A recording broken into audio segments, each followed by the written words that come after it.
സ്വന്തം വണ്ടി സ്വന്തം കുഞ്ഞിനെ പോലെ കാണുക.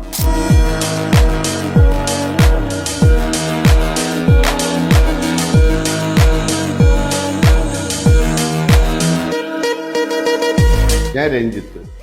ഞാൻ പൊതുവെ ഒരു വണ്ടിപ്രാന്തനാണ്.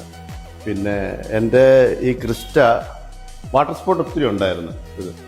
അപ്പോൾ ഞാനത് ഇവിടെ ഹോക്കെ എന്ന് പറഞ്ഞാൽ നമ്മുടെ ഒരു ഫ്രണ്ടിൻ്റെ ഒരു സ്ഥാപനമുണ്ട് ചിങ്ങവലി, നമ്മുടെ ആയുർവേദ ഹോസ്പിറ്റലിന് തൊട്ടടുത്താണ് അവർ തുടങ്ങിയിരിക്കുന്നത്. ഒരു നല്ല പെർഫോമൻസാണ്. അവർ വണ്ടി വളരെ മനോഹരമായി, നല്ല വൃത്തിയായി, നല്ല പുതിയത് കൂട്ട് ആയി, എല്ലാ സ്പോട്ടുകളും മാറി വളരെ നല്ല രീതിയിൽ അവർ ചെയ്തു തന്നു. പിന്നെ അടുത്ത വണ്ടിയും കൂടി ഞാൻ കൊടുക്കാമെന്ന് പറഞ്ഞിട്ടുണ്ട്. അപ്പം ഇത് കാണുന്ന പ്രേക്ഷകർക്ക് വണ്ടിയോട് ഇഷ്ടം തോന്നുന്നുണ്ടെങ്കിൽ തീർച്ചയായിട്ടും ഇത് ചെയ്യണം. ഇത് നല്ലതാണ്. അവർ 1 വർഷം വാറണ്ടിയിലാണ് ചെയ്തത്. റീസണബിൾ റേറ്റുമാണ്. പ്രോഡക്റ്റ് സംസാരിച്ചു കഴിഞ്ഞാൽ മാക്സിമം ഒരു റേറ്റും കാര്യങ്ങളൊക്കെ പറഞ്ഞ് കുറച്ച് തരും. അപ്പോൾ അതുകൊണ്ട് നിങ്ങൾ മാക്സിമം സഹകരിക്കുക. സ്വന്തം വണ്ടി സ്വന്തം കുഞ്ഞിനെ പോലെ കാണുക. ഓക്കെ.